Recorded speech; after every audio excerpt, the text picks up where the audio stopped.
Hello and welcome to our Voices in Montessori podcast, brought to you by the Greenspring Center for Lifelong Learning. Please subscribe to our podcast so we can continue to support your important work. As Dr. Montessori said, an education capable of saving humanity is no small undertaking. We agree, so let's get to work. I'm Tamara Sheasley-Ballas, and in today's episode, we're talking about observation as love. My guest today is Kathy Leitch. Kathy has been involved with Montessori education for over 40 years. She taught at the infant, toddler, and primary levels for 20 years and founded Renaissance Montessori School, serving as head of school for 27 years.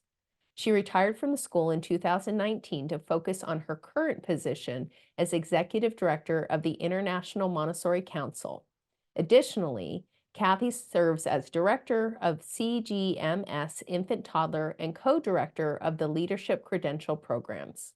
These positions provide Kathy the opportunity to support Montessori schools and adult learners throughout the world. She is passionate about assisting Montessori schools with improvement plans, professional development, and accreditation. Kathy continues to be active in Montessori education as a Montessori teacher trainer, international workshop presenter, and school consultant.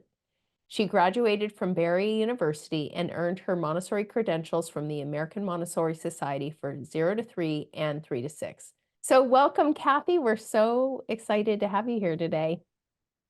Thanks, Tamara. I'm glad to be here. Talking about one of my favorite subjects. I was just going to say that. It's also one of my favorite subjects. So you say, and I heard this quote literally through the grapevine, and that this is part of why we have you here, because you say observation is love. Indeed, I Tell do. us about that. Yeah, tell us about that.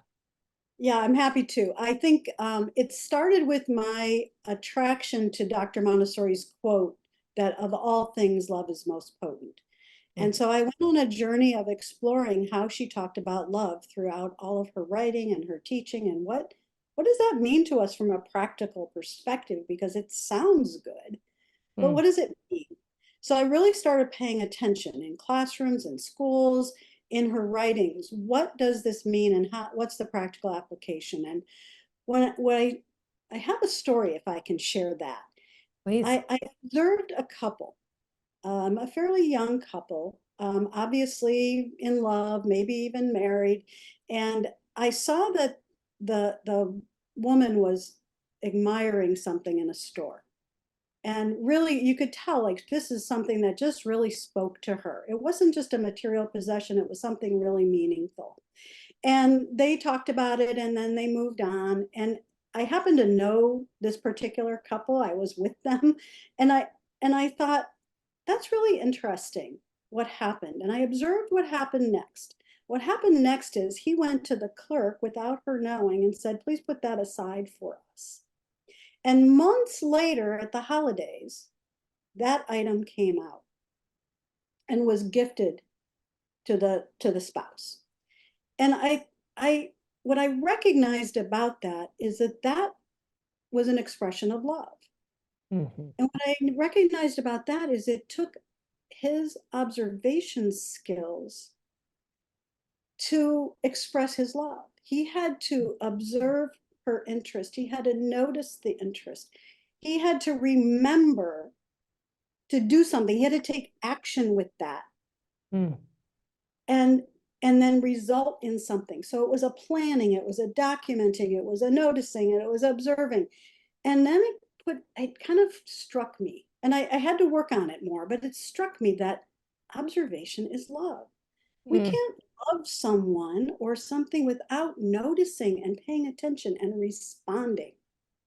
And so that started on the journey that I took on how to really reframe observation from a task that we have to do to an expression of how we're loving the students we serve, how we love our career, our chosen profession, our calling, and how we love ourselves enough to gift ourselves with the gift of observation that helps us serve the children. It makes us better people.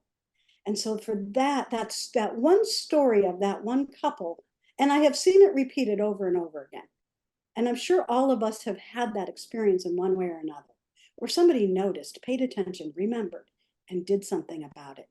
So that's to me what observation. Can you imagine in the life of a child having that knowledge that the teacher noticed, paid attention, followed up, and did it for me? So that's what started this journey.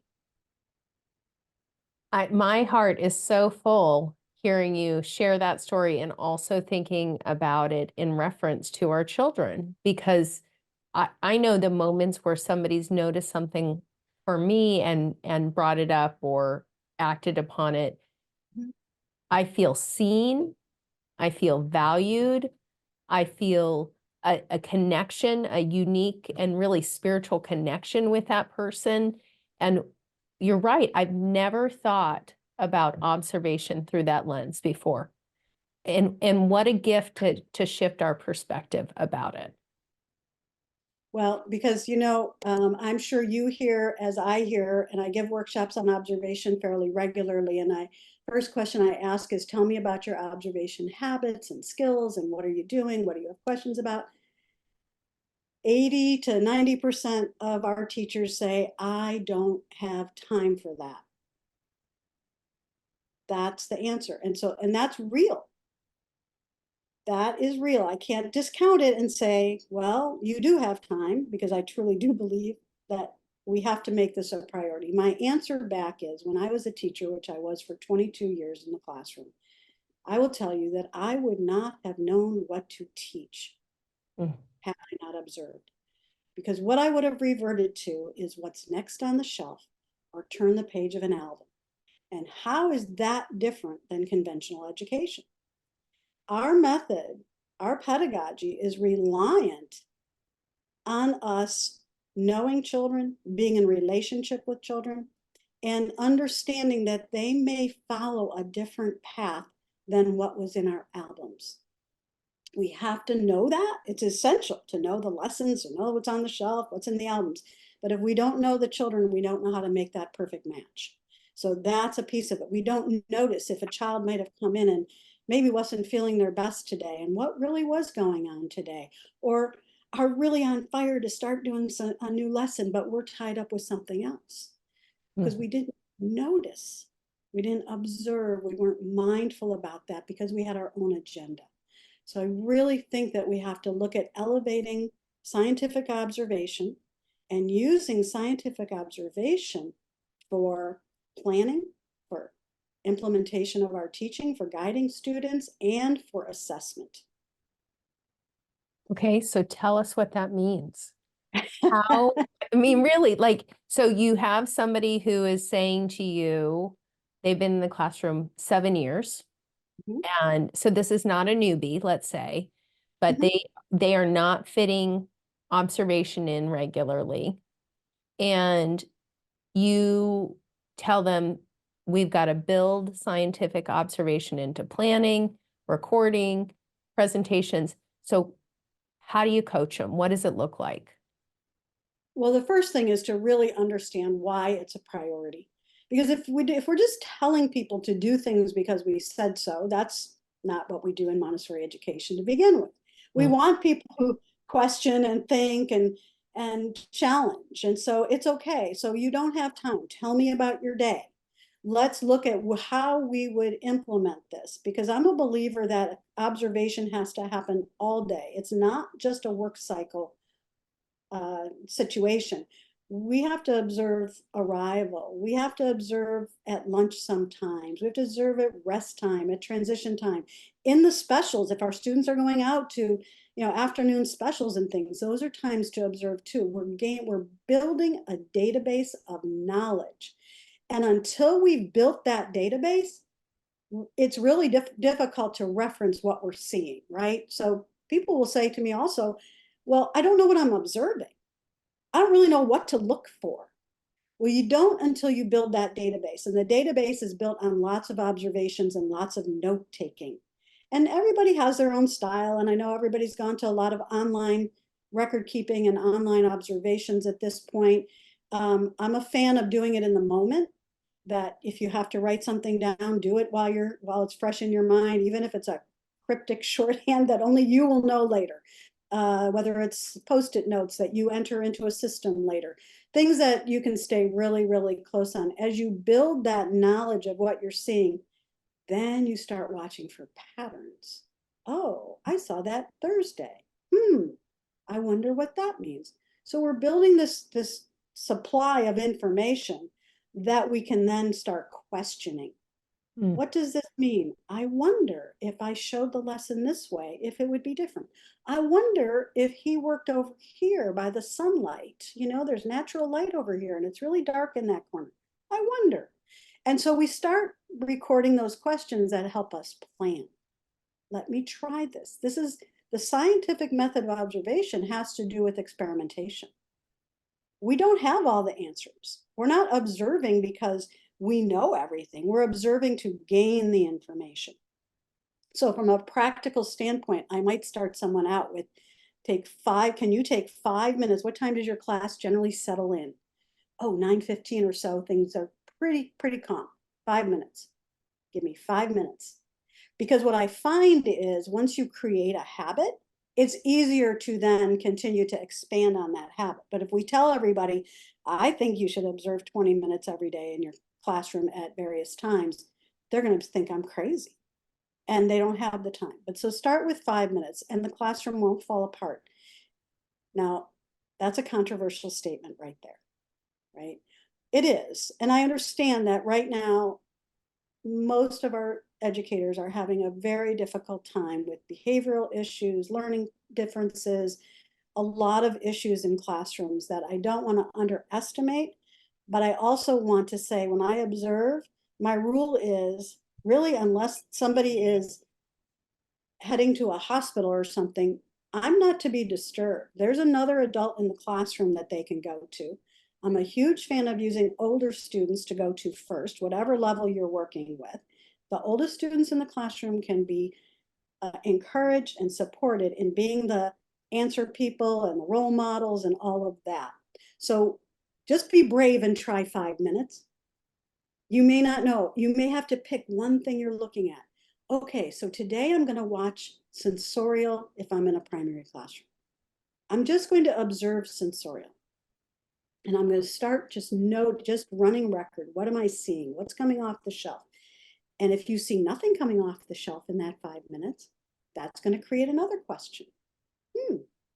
Wonder what's happening there. Maybe I should give a lesson. Maybe tomorrow I'm going to take out the constructive triangles and I'm going to see who's interested because those haven't come off the shelf yet.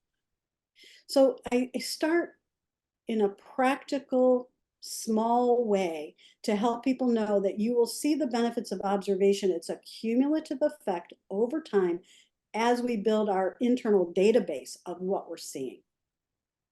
Then it's what we do with those observations that is the next issue, right? The difference between kid watching and scientific observation. Okay, so tell us the difference. So we can watch, we know parents come in, they watch a classroom, right? They watch their child mostly. They're focused on what's my child doing. And we know that that very rarely represents what they typically do in a classroom. But, you know, kid watching is more a matter of how we keep an eye on children. It's not so mindful. It's, yeah, we're going to make sure everybody's safe. And we noticed who maybe somebody played with or what they took out or something. But we're not tuned in to the scientific development of children. We're not using what I would call our Montessori pedagogy, which would include human tendencies and sensitive periods for the age group we're working with. So where am I seeing sensitive periods? Where am I seeing this 4-year-old express their need for socialization? Where am I seeing this 9-year-old express their need for justice and fairness in this classroom? Where am I seeing? So I take those tendencies. When people are first starting, you have to provide a framework. So what we do with those observations is we watch for patterns and we code them. Any code you want. I color coded because I'm a primary teacher, so we color code everything. So I would color code, and yellow, I might code the patterns of when I start seeing false fatigue. And I'm looking at what's my And I always put in, when I'm going back to assess my own observations, I'm saying, wow, what was my response to that? Did I immediately think I better control this? Like ring the bell, have everybody sit down, or, start running around trying to put out fires? Or is my tendency to step back and let's see what happens. Let's see what the children do with their community. Let's see how they support each other in coming out of that false fatigue into a more advanced work cycle. What will happen? So we're watching. So yellow was always for me the false fatigue. Oh, I'm seeing signs of false fatigue here, right? A little disruptive.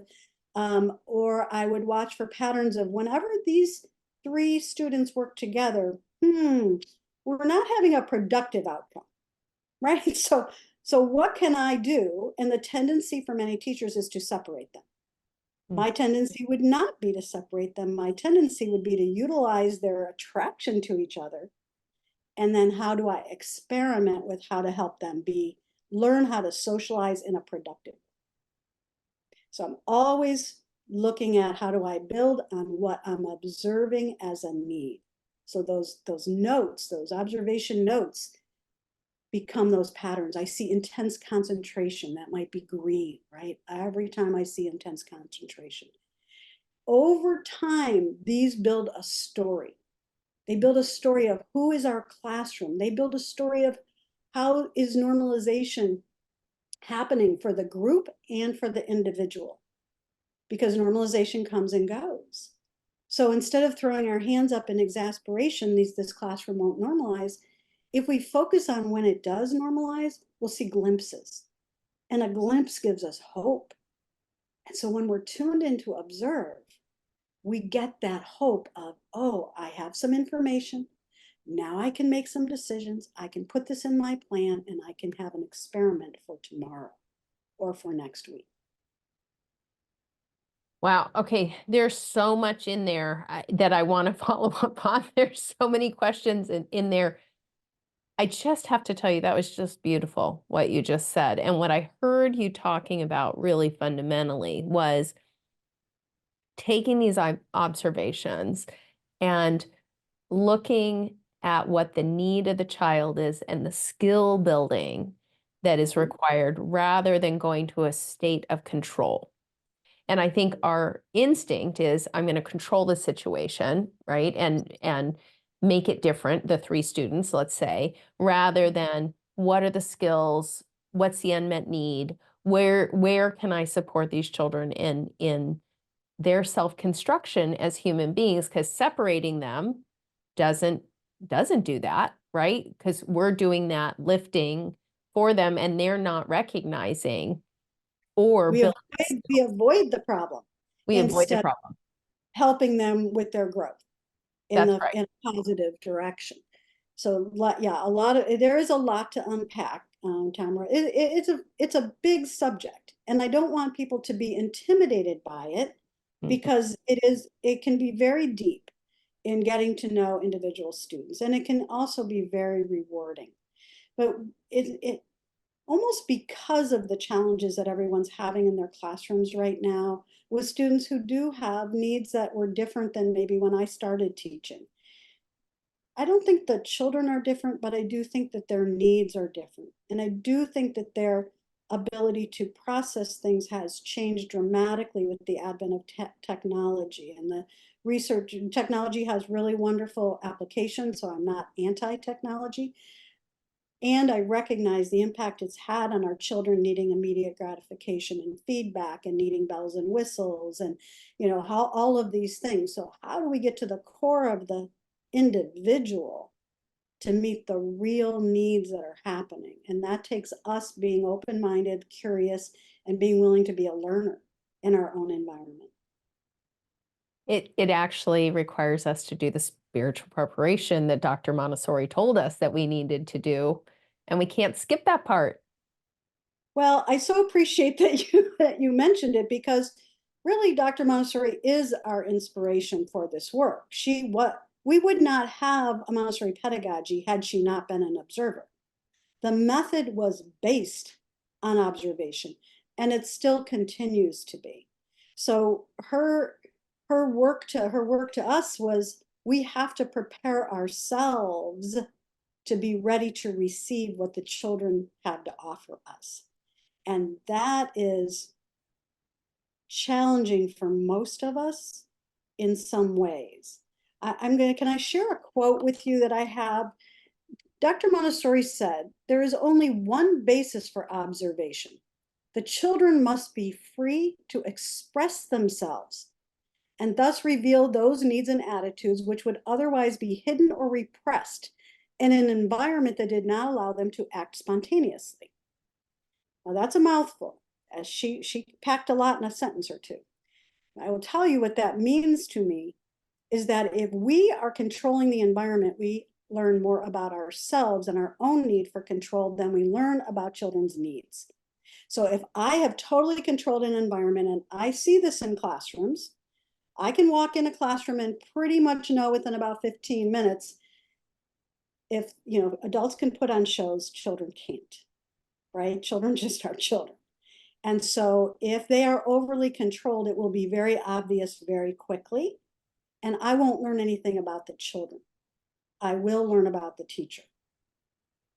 In an environment that is not overly controlled, and that please do not anybody think I am saying that we do not need very clear guidance, ground rules, firmness, consistency, and kindness in our classrooms. We absolutely need those clear boundaries. Within those limits, there should be 100% autonomy and agency for the child to be selecting their own activities and for us to be learning. So the question comes to me, well, I have this 5-year-old who only does practical life all day. Oh, so I have to tell them what to do because otherwise they're not doing challenging work. Okay, let's observe together. Let's let the child do this work and let's observe and let's see what we're seeing. Because I have had children and I have observed children who did almost nothing except for practical life and sensorial, who came out of a primary classroom reading at the 4th and 5th grade level. So Wow. how did that happen? It wasn't because the teacher drilled them in sandpaper letters all day. It was because they had a different method of learning and they constructed themselves and their learning differently. We have to be open to that. Now, Mhm. not every child who does practical life all day is going to come out reading. I don't mean that. No, right, sure. Right. But at the same time, this open curiousness from the guide's standpoint is what allows and gives permission for the children to be who they are. We Mm. cannot guide them if we're control them. I so appreciate that, and I think that's such an important reminder. And the one piece I want to ask you about that I see is that I find more children now are hesitant around things that actually stretch them. Mhm. I've been a Montessorian now for 25 years, and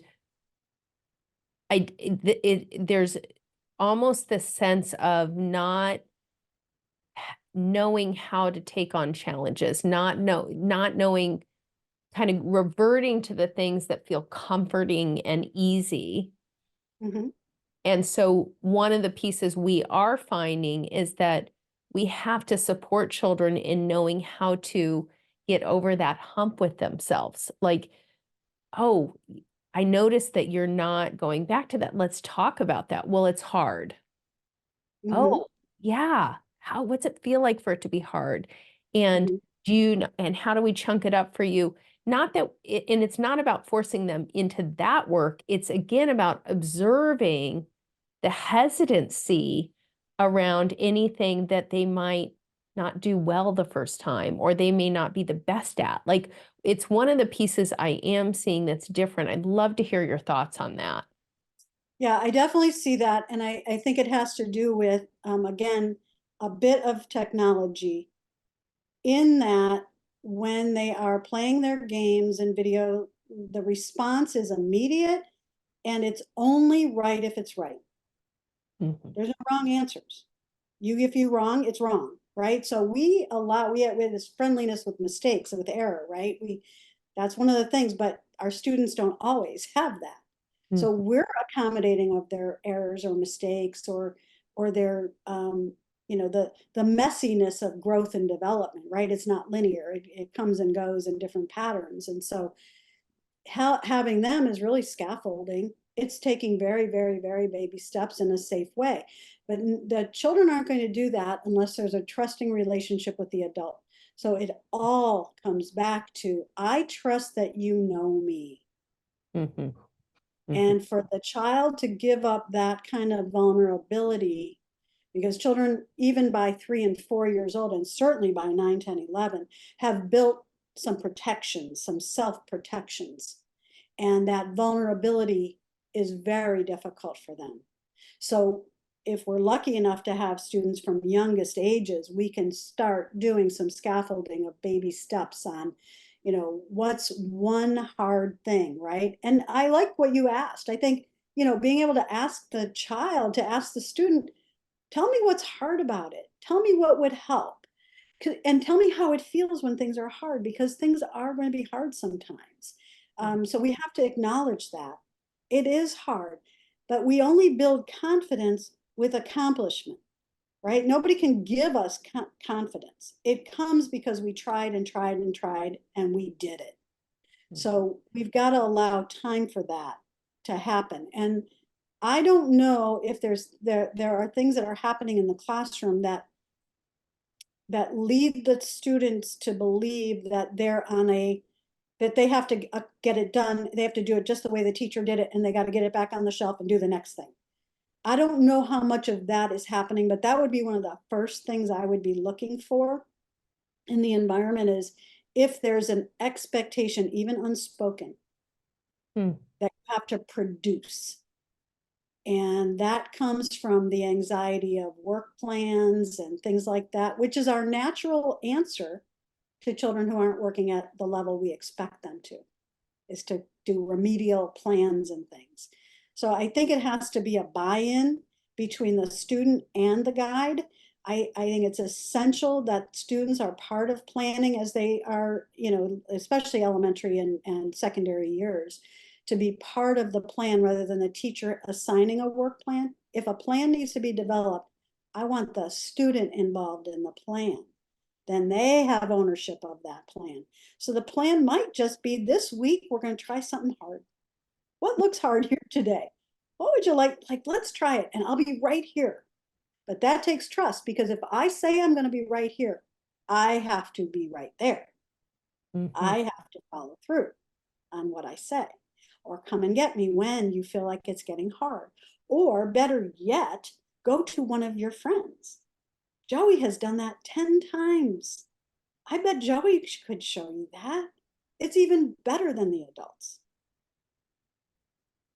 Yeah, I think that's really important advice. And it's really about going back to that state of partnership with the Mhm. child, which again cycles you back to the need for observation. Because in order to be able to build that partnership with the child, you have to know them. And you Yes. know them through observing them.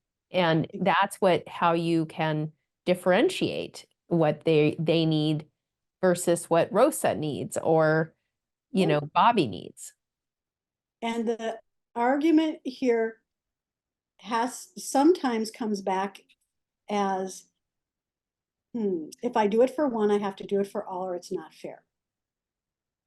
And what is fair and what is equitable is meeting children's needs, not doing the same thing. If we do the same thing, we cannot possibly meet everyone's needs. So it's not a viable argument to me, but I understand where the mindset it comes from. I do understand that, but it is not fair to do everything the same for everyone. And so some children will get extra attention sometimes because they happen to need it, or they may need a representation, or they may need some outside time when the other students don't. So I'm all about meeting the needs of the children to engage and support optimal development through the Montessori pedagogy.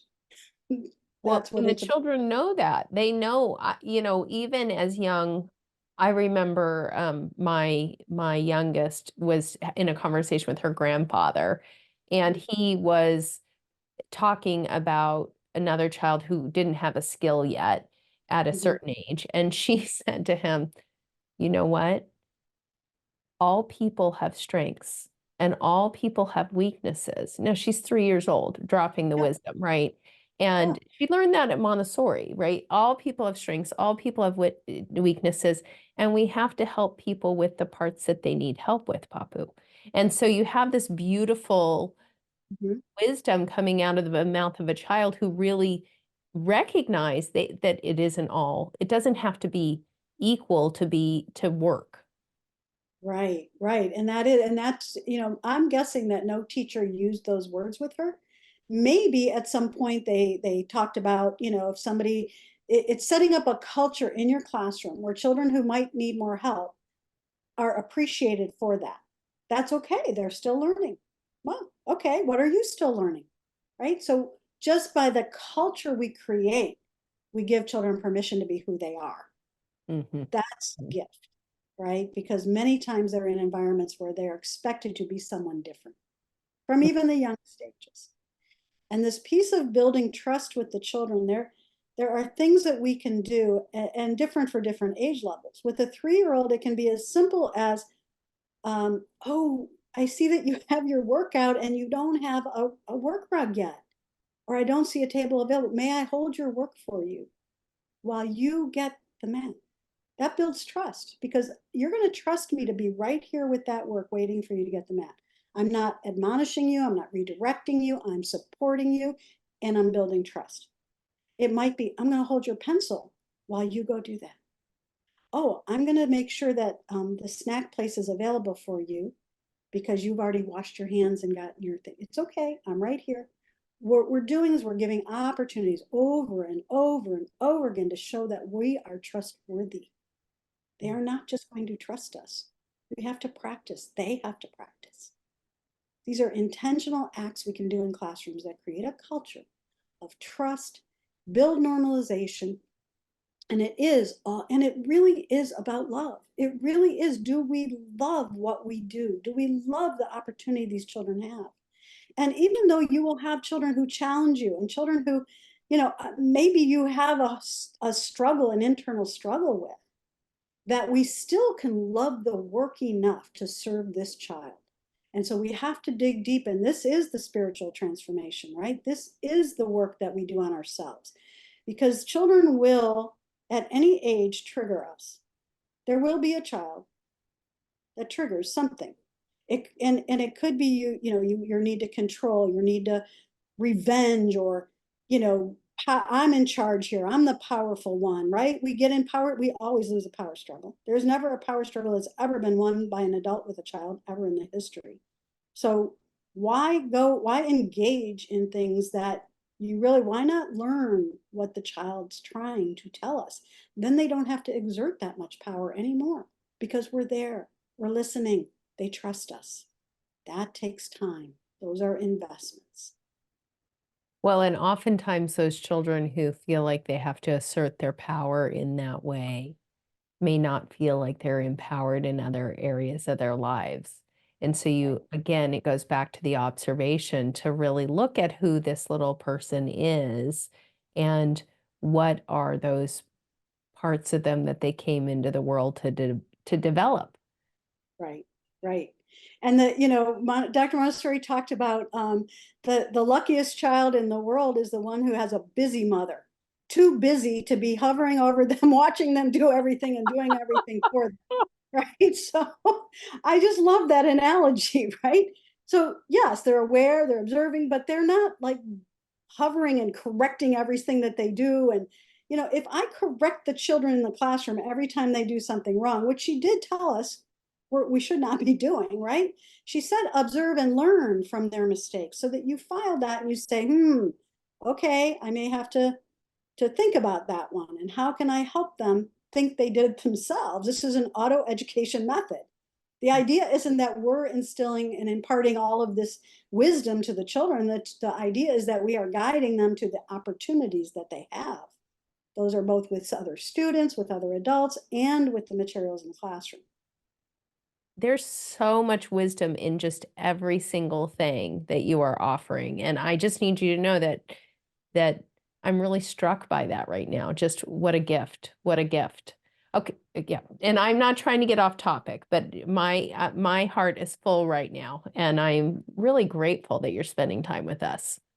Thank you. I love the opportunity. As I said, it's a very much of a passion of mine, and I think we have an obligation, if you will, as Montessorians to protect the legacy and to share and continue to impart what we've learned along the way. Because we Mhm. can't learn it all in our teacher education programs. I mean, That's right. that's a good introduction and entry level. The rest we have to learn from the teachers and the elders. And happy to say I learned from many elders in my career, and now I am one. And so I feel an obligation to Well, pass it. and I have to tell you that what it does is you're allowing somebody who's coming in newer to not have to go through the years that it took you to and hopefully that supports those children over those years in a different way. So I agree with you. I think it is our responsibility. We have a moral responsibility to be pulling each other up together. And I really appreciate you. So, okay, so back to observation, brass tacks. Okay, so tell us when you were in the classroom and you were observing when it was going just the way you wanted it to go. What did that look like? I remember that day. Uh, there have been a few, but I'm sorry. What your question about this perfect day? Well, What's the? just what does the observation look like? You gave us, you start with 5 minutes, Mhm. maybe just when they're settling in, but like, where are we heading? Like, how do we know that our observation practice is in full bloom? Yeah, that's a great question. And I do think that it becomes more organic over time. In the beginning, it feels somewhat forced. And there's two types of observation. One is the formal observation where you stop what you're doing, you sit or stand in the background and formally take notes. So when you are when you're everything's going well and you're not looking at, you know, why does Ryan keep pushing Susie when I'm not looking, right? And you're looking for the behavioral issues or learning challenges. If you're just really like, here's my somewhat normalized environment and group of students, and they're behaving as a community, all is going well. I start building sociograms. So I'm not sure you want to get into that, but sociograms really have to do with who's working with whom, where are they, what are they working on, how productive is it, what level of concentration, either individually or shared focus, is happening. So I'm really building out so that I have a snapshot of what this looked like and felt like and who was doing what in that. And that tells me a lot, a lot. So it's a snapshot of like, wow, this is working. But what is this? Okay, so I have not heard of that. So can you just give us, a brief summary of what that is and how you do it? Yeah. So a sociogram, I would have a list of all the students in the environment. And I'd start, okay, who's with who? So I'd start drawing lines like, okay, Joey's with Sammy and Cassandra's with Susie and what are they doing, right? So what are they doing? So I have a snapshot and I'm kind of doing a running record because everything's going well. They don't need any lessons right this minute. Everything's operating, but I want to identify what is going well. So sociogram has to do with socialization. So it's a diagram, if you will, of what is happening. Where? So it's a place map. Mm. In other words, what area of the classroom are they working on? Did they take the geography maps and move over into practical life? Are they working over here? Where do they just go where it's logical because there's space available, or are they doing something differently intentional? So I'm getting into motivation. I'm getting into, what, who's with whom, and how is that going, right? So, and I love lower elementary classrooms because they talk a lot. These children are very social. They talk a lot and they work in groups. And so you watch this when everything's humming and everybody's doing great. I see this conversation among them that will be about the work that they're doing. So maybe they're doing a biology work and they're all working. And then all of a sudden somebody will talk about the football game last night. Somebody will say, oh, did you see the, whatever the team is, right? Or whatever new things going on. And then everybody's like, oh yeah, this and this and this and this. And I try to keep the teacher like, just wait, because immediately they want to go in and go, oh, let's get back to our work. I see you've gotten off track. Oh no, let it go. And guess what? The conversation goes down in a matter of a couple of minutes and they just go back to their work. Kind of like you and I might do if we were working on a project together. Mhm. We might be working on a project and all of a sudden it pops into my mind that, oh, did you go to that, cocktail party with those people last night? Or did you do this? Or did you? And we come right back to our work. So I'm allowing the children to do the things they need to do, but we can draw this up where we can say, oh, they got off topic for 5 minutes, but look, they went right back to it and they went to a higher level of Mm. their work, which is almost always what I observe. It's a sort of a mini false fatigue, if you will, at that level. So it's every level has something that we're diagramming. And I would even lay out a map of the environment, students' names, here's where they are, here's what they did. This lasted 10 minutes, this lasted 30 minutes, this lasted 5 minutes, right? And oh, this devolved very quickly. Like sometimes it just devolves, but if I'm observing, I'm going to see, do they take care of it themselves? I find that about 80% of the time they resolve their disagreements, their conflicts, they're getting off track. They come back around, or an older student comes over and says, you're not supposed to be doing that. I'm like, oh, and then it's over. And no teacher, but they're real direct with each other. Right? They say, like, you're not supposed to do that. I didn't know if you knew that, but we don't do that. We don't do that here. Oh, okay. They took care of it. And would I rather have a classroom that was led through the community rather than led by the adult? I would, but I trust children. I even trust children with behavioral challenges. Now, I don't trust them to, I'm not going to make somebody unsafe. If I know this is a child who's going to hit every time they're near somebody else, I'm going to, have some preventative, proactive measures in place. But if I don't start giving them an opportunity to be trusted, they're going to behave in the way that the other children expect them to, and the other children will expect them to continue to repeat the behaviors because that's what they've learned. So I have to circumvent that through my observations and my experimentation with, gosh, if I sit here, it seems to change things. Or if they're working over here, it seems to change things. Or if they're working on this kind of an activity. A lot of times children with behavioral challenges need a lot of big, heavy work. Just physically, they need to be grounded. And so carrying, lifting, pushing, climbing, where are those opportunities? Are we able to think out of the box and meet that child's needs? Mhm. Mhm. Well, and that all ties back into observation because you're actually observing for where you can demonstrate to this child that there's trust and Mm, where you're observing for where are they making a wise choice. And I find so often we're on hyper alert for the things that are not working or right. to go in and intervene rather than actually looking to say, oh, wow. Do you see? Did you watch that moment? He Mhm. was able to hold his, and he said, please don't touch my work. Right. Yeah. So that comes back to that observation that we were talking about, where you actually have to, I really see it as as you said, an act of trust where you believe in the child, you believe in the pedagogy. Mhm. I tell people that if you're not observing, then are you honoring the pedagogy? Because to your point, then we're just kind of moving through the motions of what's next in the album.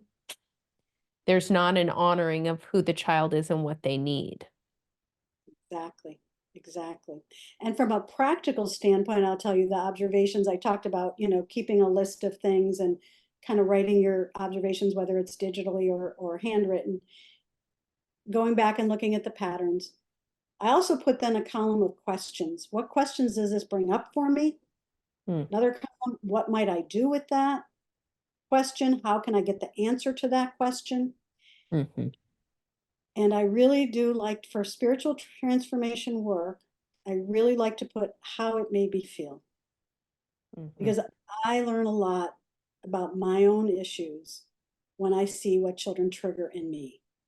And the most difficult children I have ever taught have made me the best teacher I could ever be because I learned more from those children than anyone else. And when people talk about these album children, the children that are supposed to be that my trainer told me would show up and your admissions aren't working because I'm not getting those children. They're generally referring, in my experience, generally referring to 4-year-old introverted girls. Mm. And that is not what we want the world made up of. I was a 4-year-old introverted girl. I have nothing to, there's nothing wrong with them, but we're not going to have a whole classroom of them, nor do we want that. So we have to get used to that there are other personality styles that we have to learn to accept and appreciate. I love that, and I've never heard before of writing how you feel in the observation. I think that's brilliant. What did you do then with, you know, you got Joey, who's not a 4-year-old introverted girl, and he is somebody who you see that when he goes over and, says, "I was using that pencil," and grabs it away, and you feel frustrated, Mhm, and you can feel your anger come up. mhm. What do you do with that? Like, what is that work as an adult then in that in not just in that moment, but then as you're doing your own self-reflective work?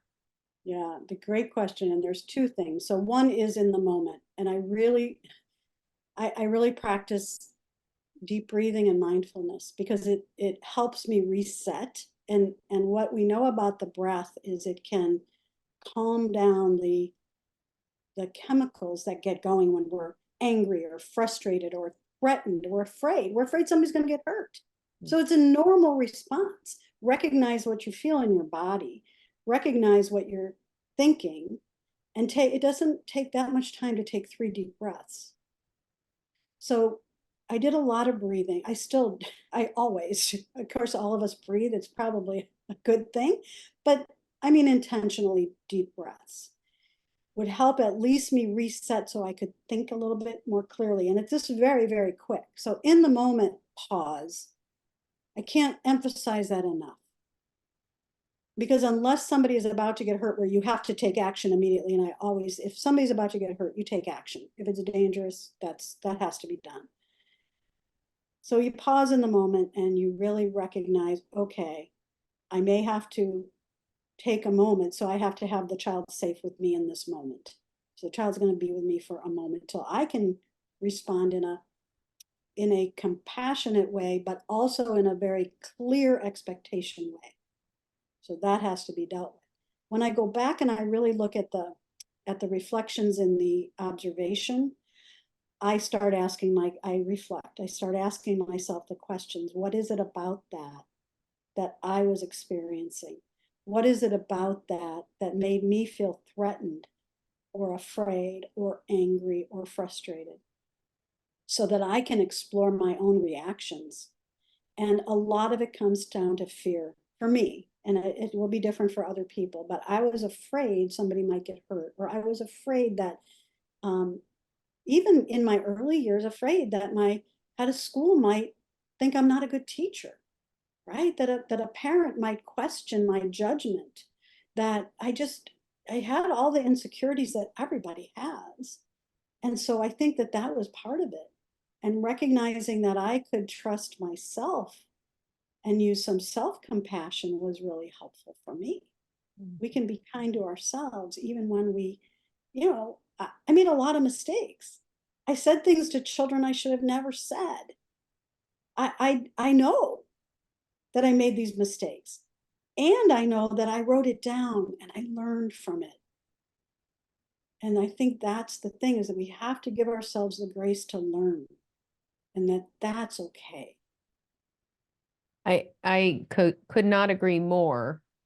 And I've heard the saying, which I think about quite frequently, if you're hysterical, it's historical.